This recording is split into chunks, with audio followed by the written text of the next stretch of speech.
Here is a story that provides a good introduction to the value of determination. I have a friend named Monty Roberts who owns a horse ranch in San Rodeo. He has let me use his house to put on fundraising events to raise money for youth at risk programs.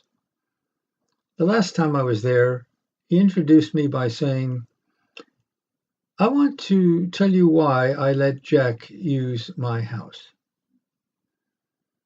It all goes back to a story about a young man who was the son of an itinerant horse trainer who would go from stable to stable, racetrack to racetrack, farm to farm, and ranch to ranch training horses.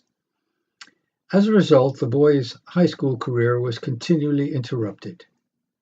When he was a senior, he was asked to write a paper about what he wanted to be and do when he grew up. That night, he wrote a 7-page paper describing his goal of someday owning a horse ranch. He wrote about his dream in great detail. He even drew a diagram of a 200-acre ranch showing the location of all the buildings, the stables, and the track. Then he drew a detailed floor plan for a 4,000 square foot house that would sit on this 200-acre dream ranch. He put a great deal of his heart into the project, and the next day he handed it to his teacher. 2 days later, he received his paper back. On the front page was a large F, failure, with a note that read, "See me after class." The boy with the dream went to see the teacher after class and asked, "Why did I receive an F for failure?" The teacher said, "This is an unrealistic dream for a young boy like you. You have no money, you come from an itinerant family, you have no resources. Owning a horse ranch requires a lot of money. You have to buy land, you have to pay the original breeding stock, and later you'll have to pay large stud fees. There's no way you could ever do it." Then the teacher added, "If you will rewrite this paper with a more realistic goal, I will consider your grade." The boy went home, thought about it long and hard. He asked his father what he should do. His father said, "Look, son, you have to make up your own mind on this.